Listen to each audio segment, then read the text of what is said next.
versículos de 1 a 8. Como você deve saber, hoje nós comemoramos, ou a Igreja Cristã, no seu calendário litúrgico, ela costuma comemorar o chamado Domingo de Ramos. O que seria o Domingo de Ramos? É o domingo que antecede a ressurreição de Jesus Cristo. Ou mesmo, o Domingo de Ramos é quando Jesus está entrando em Jerusalém, chamada também entrada triunfal em Jerusalém, quando pela última vez Jesus entra na cidade santa, e ali na quinta-feira ele celebra a Páscoa, na sexta-feira ele é crucificado, o sábado é o sábado de silêncio, e o domingo é o domingo da ressurreição, ou também chamado Domingo de Páscoa. E João capítulo 12, versículos de 1 a 8, João vai relatar o sexto dia, ou seja, antes do Domingo de Ramos, é um sábado, e Jesus está à mesa com Lázaro, com Marta, com Maria e com os discípulos. E a Bíblia Sagrada, no versículo 1, diz assim: 6 dias antes da Páscoa foi Jesus para Betânia, onde estava Lázaro, a quem ele ressuscitara dentre os mortos. Deram-lhe, pois, ali uma ceia. Marta servia, sendo Lázaro um dos que estavam com ele à mesa. Então Maria, tomando uma libra de bálsamo de nardo puro, muito precioso, ungiu os pés de Jesus e os enxugou com os seus cabelos. E encheu-se toda a casa com o perfume do bálsamo. Mas Judas Iscariotes, um dos seus discípulos, o que estava para traí-lo, disse: por que não se vendeu esse perfume por 300 denários e não se deu aos pobres? Isto disse ele, não porque tivesse cuidado dos pobres, mas porque era ladrão, e tendo a bolsa, tirava o que nela se lançava. Jesus, entretanto, disse: deixai-a, que ela guarde isso para o dia que me embalsamarem, porque os pobres sempre os tendes convosco, mas a mim nem sempre me tendes. Que Deus abençoe a leitura e a explanação da sua palavra. Meus irmãos, é muito comum nos tempos que nós estamos vivendo, esses tempos de quarentena, esses tempos em que quase a cada período, manhã, tarde e noite, temos aí um pronunciamento, temos alguém da liderança governamental falando, seja ministro da Saúde, seja o presidente, seja o governador, seja o prefeito, seja especialistas, sejam jornalistas, enfim, está todo mundo falando. E eu não sei se passa pela sua cabeça, mas nós ficamos olhando alguns homens falando, alguns especialistas, e ficamos pensando até onde isso é verdade. Quais são as verdadeiras motivações com que esse homem, com que essa autoridade está falando? Será que o pronunciamento desse ou daquele realmente é sincero? Se ele pudesse abrir o coração, dizer o que está lá dentro, será que é isso mesmo que ele está pensando? Eu fico sempre assim analisando, quando um desses líderes, uma dessas autoridades vem a público falar num contexto como esse que nós estamos vivendo. Um contexto de crise, um contexto de dificuldades, um contexto até de medo, de não saber ao certo o que irá acontecer, não ter a mínima perspectiva de futuro, do que será o amanhã. A gente fica sempre pensando nessas coisas e olhando para essa situação, e isso pode trazer algum desconforto ao nosso coração, até mesmo uma certa dúvida, até certo um olhar meio estranho para com esses que estão falando e quais são as reais motivações, até onde vai a sinceridade do coração deles. E parece que assim também, em tempos de crise, aquilo que está dentro do nosso coração, em tempos, vamos dizer assim, sombrios, em tempos de intensa incerteza, onde estamos olhando de um lado para o outro e não temos muito, estamos tateando, também as nossas motivações. É um período bom para que as nossas motivações venham à tona. Esses períodos de crise afloram sentimentos interiores no coração do homem. Eu não sei como você está passando esses dias em casa, às vezes sozinho, ou com a esposa, o marido, ou com um número reduzido de pessoas, não tem saído muito, não tem andado para cá e para lá, mas simplesmente tem ficado confinado em casa. Esses períodos de tensão, de preocupação, fazem aflorar as motivações do nosso coração. Fazem com que tanto coisas boas quanto ruins aflorem do nosso interior, venham à tona. O próprio Senhor Jesus, falando a Israel, ele dizia que levou Israel até o deserto para que as motivações, para aquilo que Israel pensava, aquilo que Israel não dizia, mas estava lá dentro, viesse à tona. Da mesma forma, esse jantar que acontece um dia antes do domingo de Ramos. Estão todos ali sentados, aparentemente parece que todo mundo está concordando com o mestre, está lá Lázaro, está lá Marta, está lá Maria, estão lá os discípulos, e antecedendo a festa, a entrada triunfal de Jerusalém, aparentemente parecia que estava tudo certo. Mas quais eram as reais motivações? O que é que passava lá dentro? Pelo menos dois personagens, nesse texto que acabamos de ler, trazem as motivações analisadas, discernidas por Cristo.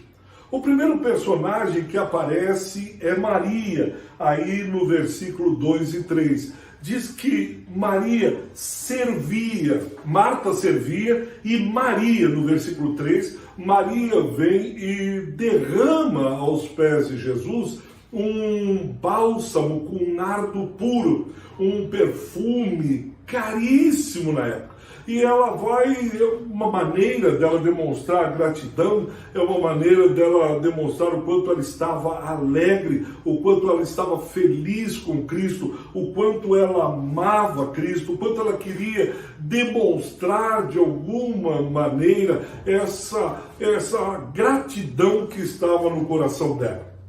E é interessante porque quando Maria vai e quebra o perfume, derramando aos pés de Cristo e enxugando com os seus cabelos, há um outro personagem que é Judas Iscariotes.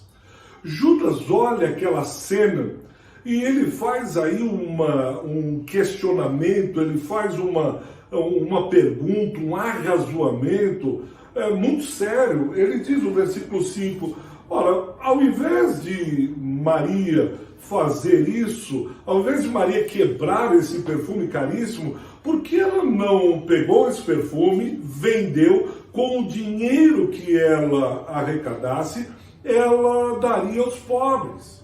Veja, um argumento bastante sério, um argumento que faz a gente pensar. Não, realmente, se você não soubesse o que estava dentro do coração dele, se você não soubesse o que estava acontecendo, você certamente embarcaria na dele, é verdade. Judas, até que você tem razão, porque quantos moradores de rua nós temos hoje que nós poderíamos com esse dinheiro comprar um cobertor? Ora, nós poderíamos até mesmo fazer cestas básicas e distribuir nesse tempo de crise. É verdade, esse dinheiro serviria para muitas coisas. Nós poderíamos investir nas crianças carentes, nós poderíamos ajeitar a vida de muita gente vulnerável, nós poderíamos isso, nós poderíamos aquilo, enfim. Esse arrazoamento de Judas, o Iscariotes, é um arrazoamento bastante sério. Eu creio que não seria, se eu e você estivéssemos ali, não seria uma coisa que nós iríamos contrapor, que nós iríamos contra-argumentar, que nós teríamos algum argumento, alguma coisa que pudesse, nessa hora, dizer para Judas. Nós olharíamos e diríamos, bom, tem razão, mas alguém diria assim, mas eu acho que eu não pensei nisso. Sabe que você tem razão, Judas? Eu não tinha pensado isso. Será que nós estamos sendo bons administradores? Será que realmente Maria deveria ter feito o que fez? E nós começaríamos a questionar as razões, começaríamos a questionar, a colocar um ponto de interrogação naquilo que Maria fez. Porém, à mesa, há alguém que discerne os corações.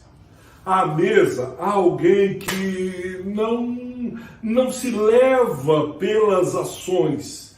Há alguém que discerne o coração. Há alguém que esquadrinha a nossa alma. Há alguém que lê muito mais, muito além das nossas ações. Ele lê as nossas motivações.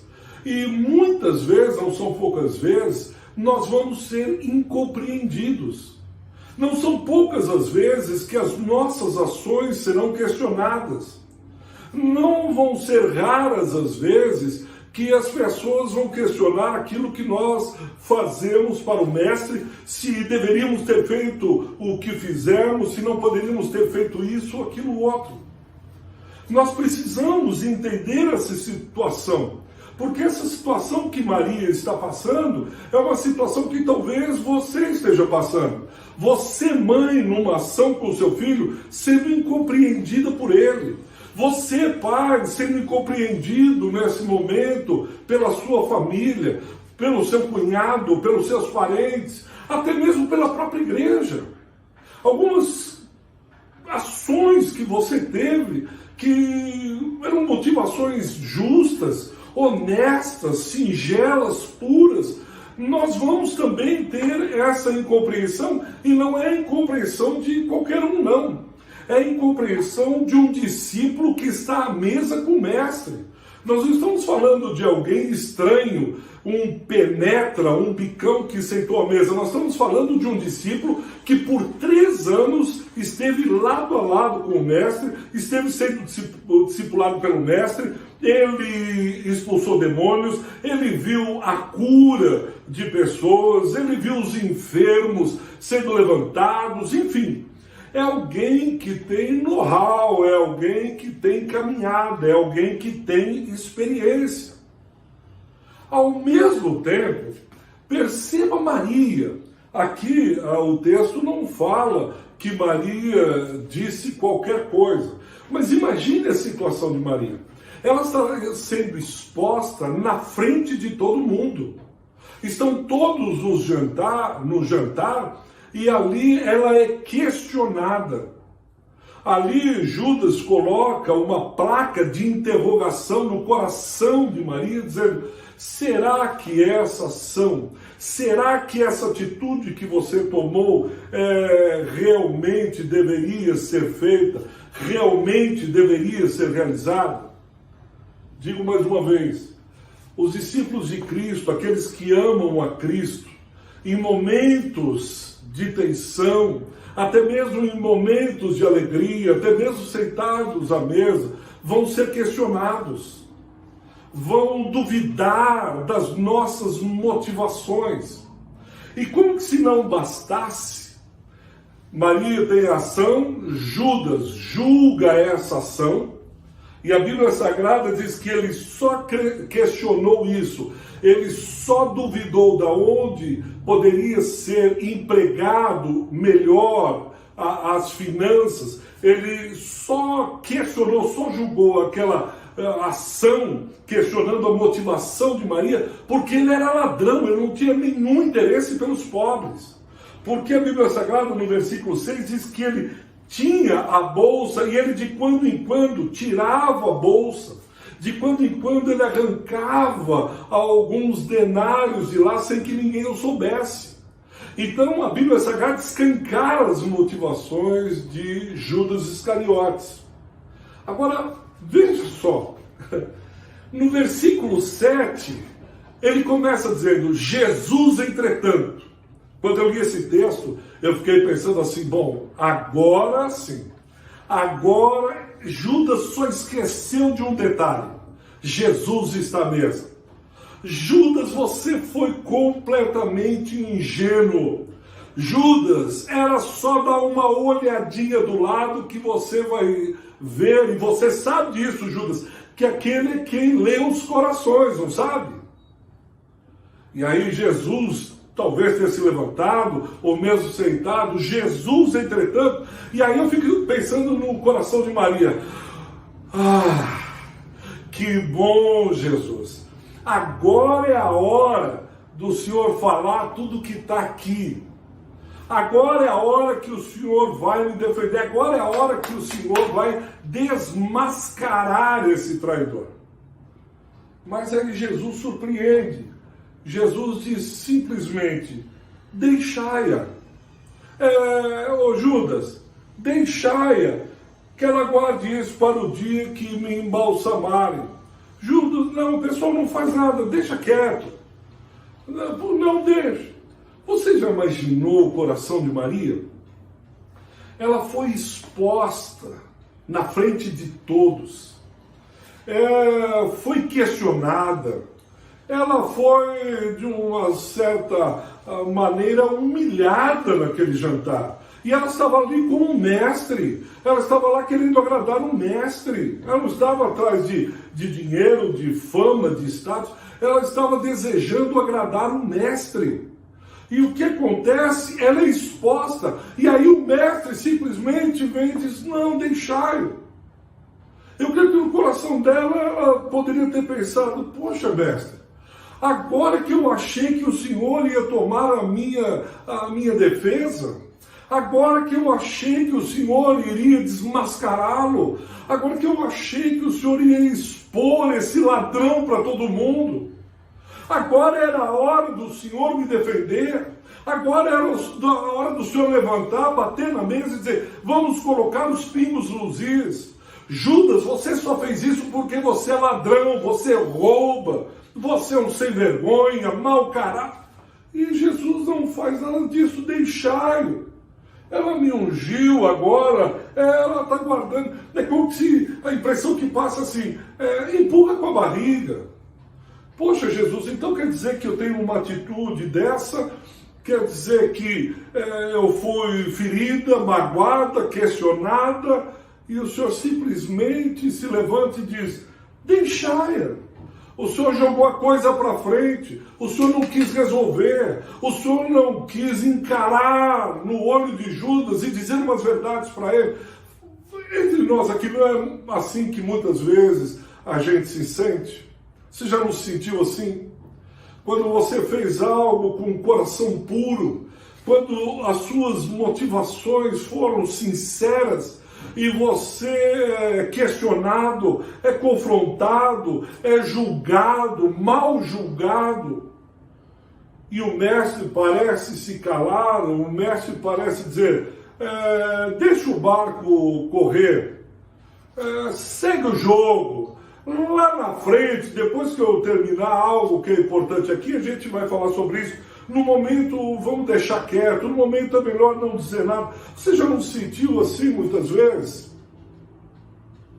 E Jesus parece que não se preocupa aqui em ficar contemporaneizando, não fica... Não, simplesmente ele diz, deixar e vira a página. Vira a página. Mas o que Maria não entendia é que havia um propósito, havia um tempo, havia uma hora. Talvez você está esperando esse momento de Deus. Talvez você esteja, sim, numa situação bastante difícil, que você precisaria ser honrado, que você foi escarnecido, vituperado, que você foi escanteado no momento que você tinha razões sinceras. E você anda chateado, mas aguarda um pouco, porque o próprio autor de Eclesiastes, há um tempo para todas as coisas, há um propósito, vai chegar, há alguma coisa melhor. E aí é o momento da gente se agarrar no caráter de Cristo, aí é o momento da gente aguardar em silêncio, aí é o momento da gente esperar, porque Judas, no momento certo, não no meu e no seu momento, mas no momento divino, ele vai ser exposto. No momento divino, ele vai vender a Cristo por 10% do valor daquele que Maria ofertou através do denário, através do nardo puro. Vai ter um momento que a verdade das suas reais motivações subirão à superfície, elas virão à tona, elas chegarão à luz. E Jesus sabe disso. E virá esse tempo, chegará essa hora.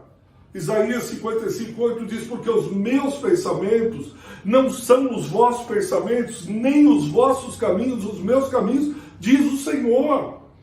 A hora de Cristo é uma, a nossa hora é outra. A motivação de Judas será sim aflorada, será trazida à luz, mas no tempo certo. E muitas vezes, quando nós vemos que a justiça retarda, a honra não vem, a verdade parece que anda escondida, aguarde, meu irmão, aguarde, não permita que o seu coração fique adoecido. Provérbios 4:23 diz: porque de tudo que se deve guardar, guarda o teu coração, porque dele procedem as fontes da vida eterna. No momento certo, lá no seu trabalho, no momento certo na igreja, no momento certo no meio da família, Jesus mostrará, passará a linha divisória. No momento certo, ele trará a verdade à tona. Por isso, permita apenas que você sonde, investigue, através do auxílio do Espírito Santo, o seu coração, para que ele não adoeça, para que ele não deseje vingança. Porque quando nós temos questionado a nossa motivação, depois de termos feito algo com sinceridade e que cremos ter sido certo, esse tempo do silêncio, esse tempo que escutamos de Cristo, deixa, vai, espere o tempo determinado, muitas vezes podem fazer com que nasça em nosso coração alguma raiz de amargura, algum veneno que envenena a nossa alma. Por isso, não se preocupe quando você não for compreendido nas suas ações. Se preocupe sim com as suas reais motivações, porque aquele que lê as motivações, aquele que esquadrinha o coração, está à mesa. Está comungando diariamente comigo e com você. E a ele sim nós devemos satisfação, a ele sim nós devemos apresentar um coração puro.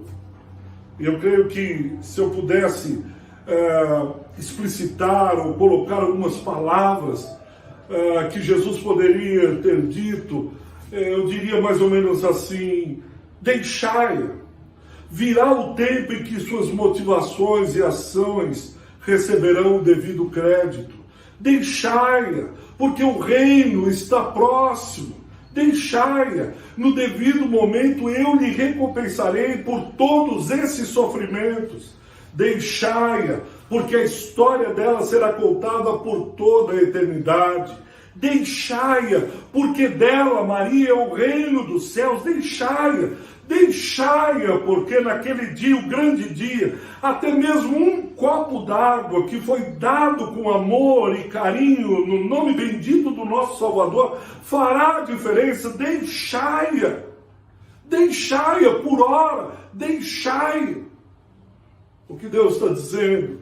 Espera, deixa, aquieta o teu coração, cuida do teu coração, cuida da tua alma, acolha o teu coração e diga para ele, fale para a sua alma, aquieta, calma, no tempo certo as coisas virão, no tempo certo as serão colocadas no seu devido lugar.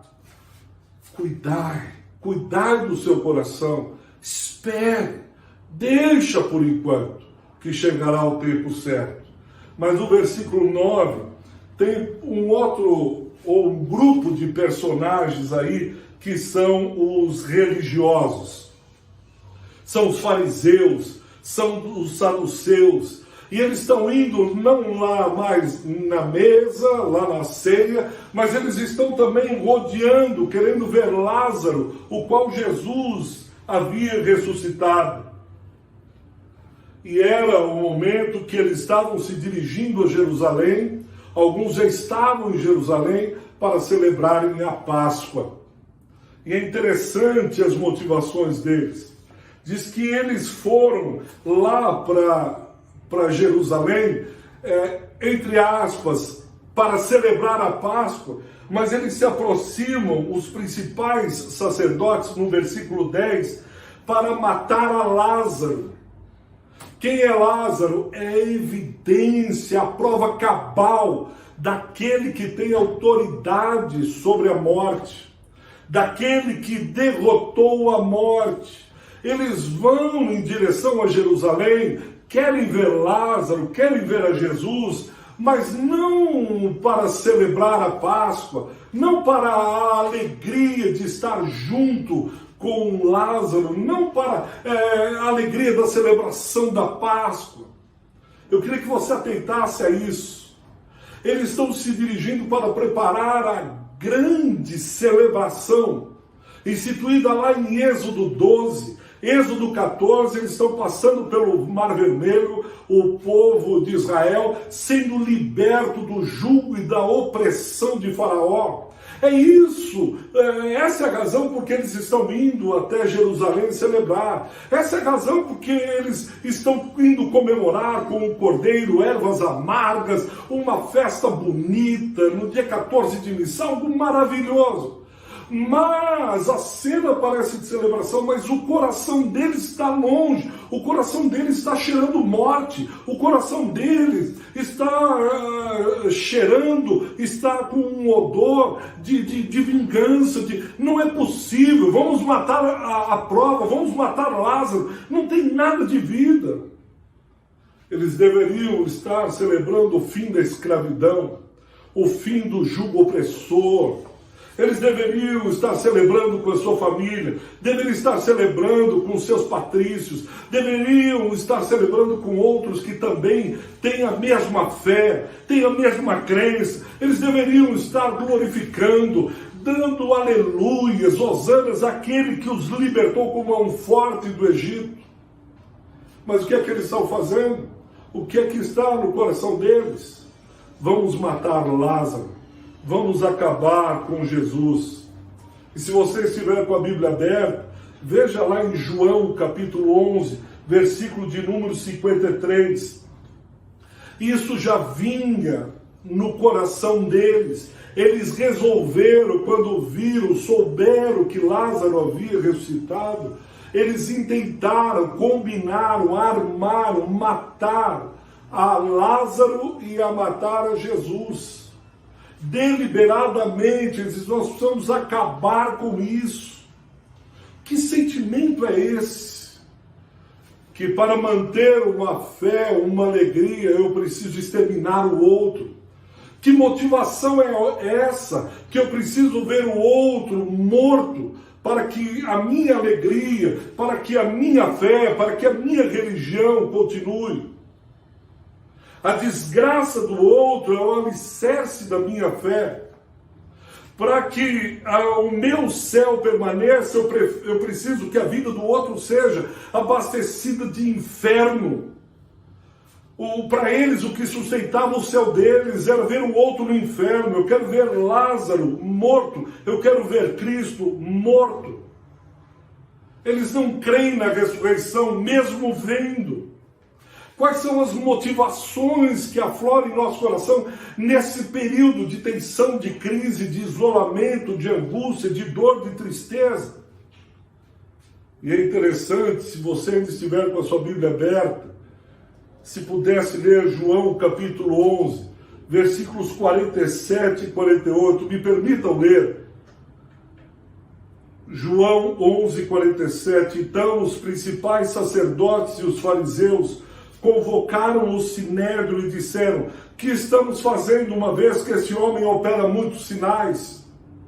Eles convocam toda a casta, toda a elite religiosa, todos os principais da religião judaica, e diz, nós vamos ficar quietos vendo este fazendo sinais?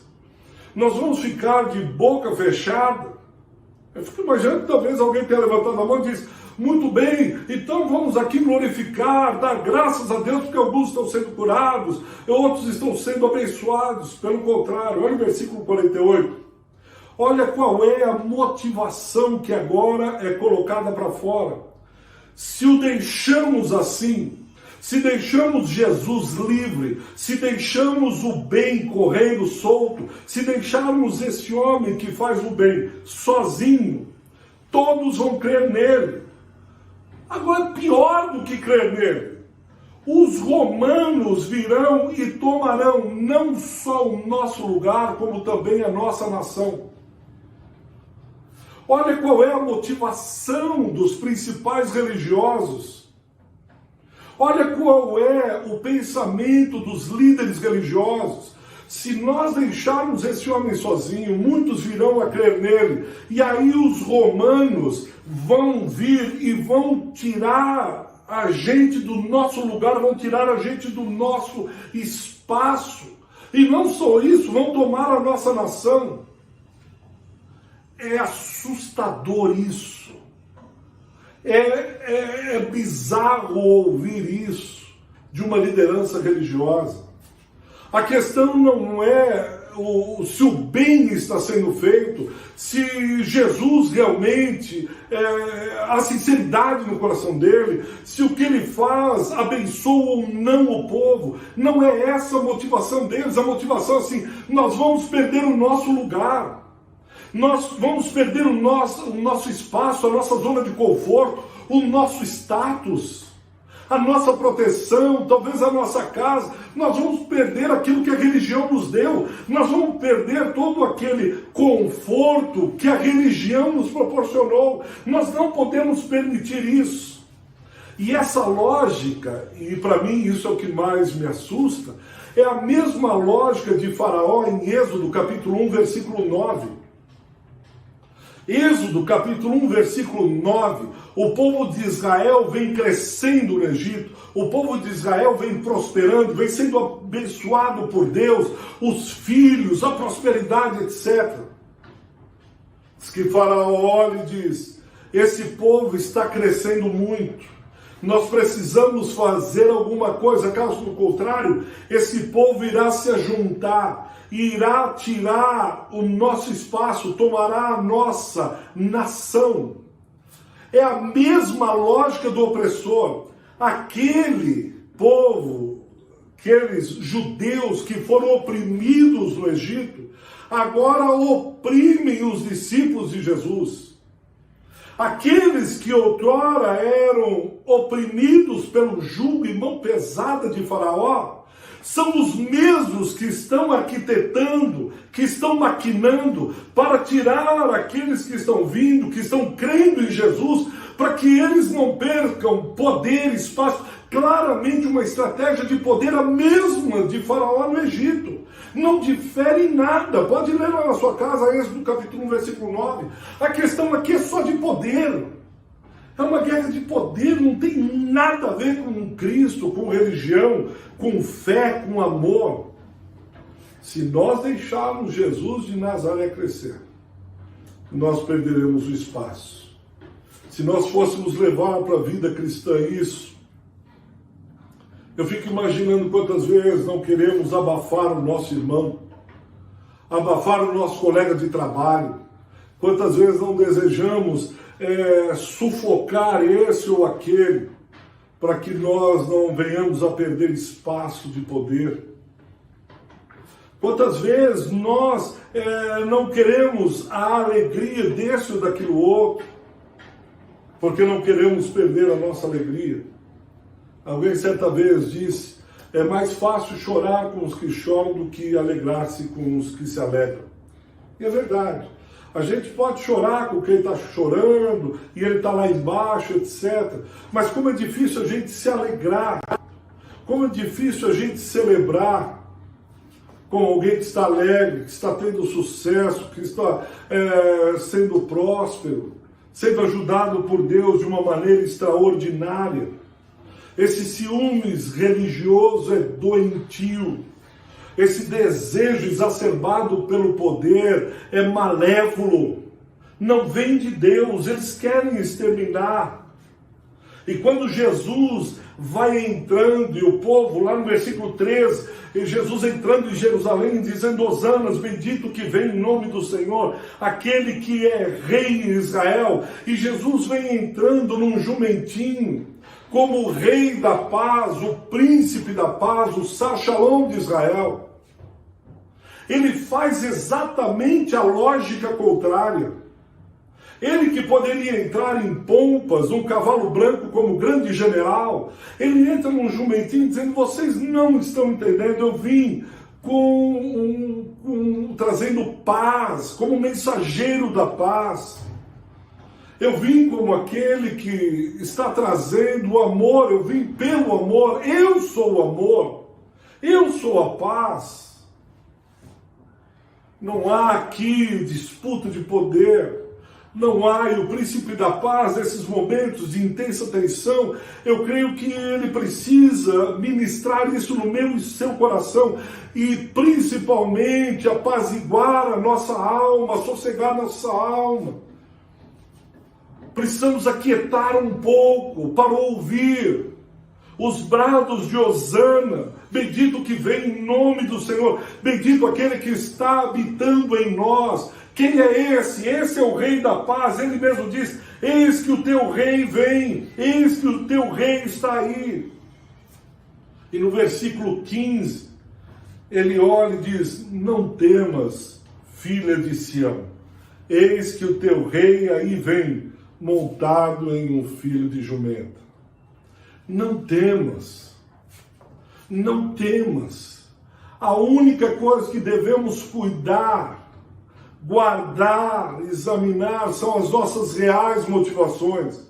O resto, Jesus, o nosso rei, vem dizendo: não temas, não temas, filha de Sião, não temas, vermezinho de Jacó, não temas, eis que o teu rei aí vem montado no símbolo da paz, trazendo paz. Versículo 35 e 36 de João 12, ele diz assim: ainda por um pouco a luz está convosco, andai enquanto tendes a luz, para que as trevas não vos apanhem. Quem anda nas trevas não sabe para onde vai. Que versículo precioso para os dias de hoje. Olha, a luz, eu sou a luz do mundo, disse Jesus. Eu estou trazendo luz ao coração de vocês.